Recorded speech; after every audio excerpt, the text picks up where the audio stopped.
A man who has been detained by ICE twice is sharing his story.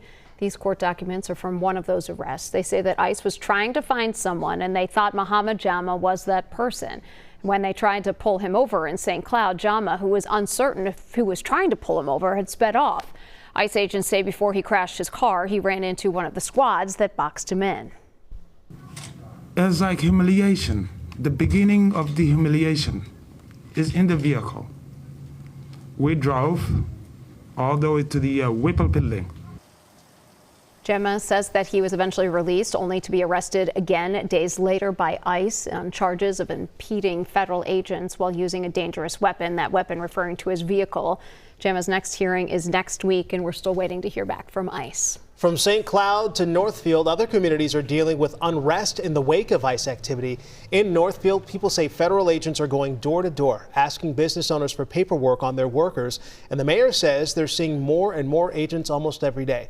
But locals aren't making things easy for these agents. People are not only protesting, there are also dozens of groups mobilizing to supply all sorts of help, like food and legal support. One group is spending their time helping immigrant parents filling out DOPA forms, which delegate parental authority if they're detained. Taking a minute to think about the fear that many parents are living with right now, that if they leave their home, they might get snatched and taken, and their child might be snatched or taken.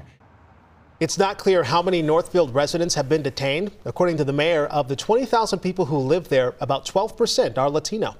Families impacted by Operation Metro Surge are one step closer to getting help from the city of Minneapolis. Minneapolis City Council voted yesterday to give $1 million of rental assistance to Hennepin County. This is to help families who have been impacted by ICE operations. Council members say they have spoken with community members who are too afraid to go to work due to fear of being apprehended. The $1 million would benefit 250 families, but council members acknowledge that that money is just a drop in the bucket. The city will work with Hennepin County to administer the funds to families who are impacted by the federal occupation who have been issued an eviction notice. Now, the proposal will go to Mayor Fry's desk for his signature. According to doctors in Minnesota, patients are canceling their appointments and foregoing critical health care because they're afraid of ICE. Doctors we spoke with say that the anxiety over encountering federal agents cuts across immigrant communities regardless of immigration status. Some doctors have noted seeing ICE agents around healthcare clinics and hospitals. Last year, the Department of Homeland Security rescinded a previous Biden-era policy that specified those facilities and schools as protected areas.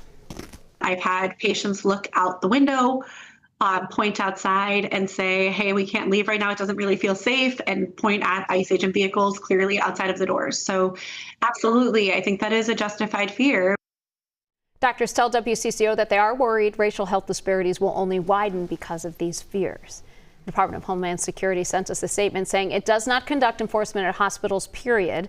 The agency continued, if anyone is impeding Minnesotans from making appointments, for picking up prescriptions, it's violent agitators who are blocking roadways, ramming vehicles, and vandalizing property.